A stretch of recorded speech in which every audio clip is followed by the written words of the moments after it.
Asia cup 2025 టోర్నమెంటులో భాగంగా ఇవాళ బంగ్లాదేశ్తో team India super 4 match జరగనుంది. దుబాయ్ అంతర్జాతీయ క్రికెట్ స్టేడియం వేదికగా ఈ కీలక మ్యాచ్ జరగనుంది. ఇండియా కాలమానం ప్రకారం రాత్రి 8 గంటలకు మ్యాచ్ ప్రారంభం కానుండగా ఇందులో టాస్ గెలిచిన జట్టు మొదట బౌలింగ్ తీసుకునే అవకాశాలు కనిపిస్తున్నాయి. అయితే ఈ కీలక మ్యాచ్కు ముందు బంగ్లాదేశ్ కోచ్ ఫిల్ సిమన్స్ చేసిన వ్యాఖ్యలు సోషల్ మీడియాలో చర్చనీయాంశంగా మారాయి. టీమిండియాను ఓడించడం అంత కష్టమేమీ కాదని, తాము మా బెస్ట్ ఆటతీరును కనబరిస్తే వారిని గెలవగలమని ఆయన ధీమా వ్యక్తం చేశారు.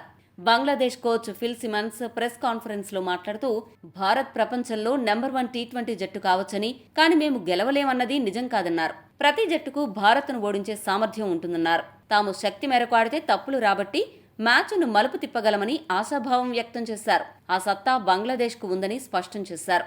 3 గంటల మ్యాచ్లో ఫలితం ఎప్పుడైనా మారొచ్చని, అందుకే ఇవాళ బంగ్లాదేశ్ గెలుస్తుందని చెప్పుకొచ్చారు. ఇప్పటికే శ్రీలంకను ఓడించామని, టీమిండియాను కూడా ఓడిస్తామని హెచ్చరించారు. తాము ఆసియా కప్ టైటిల్ గెలిచేందుకు వచ్చామని, బలమైన జట్లను ఢీకొట్టేందుకు సిద్ధంగా ఉన్నామంటూ విశ్వాసం వ్యక్తం చేశారు. బంగ్లా కోచ్ ఫిల్ సిమన్స్ చేసిన సంచలన వ్యాఖ్యలు వైరల్గా మారాయి. అలాగే బ్యాక్ టు బ్యాక్ మ్యాచ్లపైన బంగ్లాదేశ్ కోచ్ ఆవేదన వ్యక్తం చేశారు. బంగ్లాదేశ్ బుధవారం టీమిండియాతో, తర్వాత మరుసటి రోజే పాకిస్తాన్తో తలపడనుంది. వరుసగా 2 మ్యాచ్లు ఇవ్వడం అన్యాయమని బంగ్లా కోచ్ ఫిల్ సిమన్స్ అభిప్రాయపడ్డారు. ఇలా బ్యాక్ టు బ్యాక్ మ్యాచ్లు జరగడం వల్ల ఆటగాళ్లపై ఒత్తిడి పెరుగుతుందని, ఇది ఏ జట్టుకైనా అసమంజసమని వ్యాఖ్యానించారు.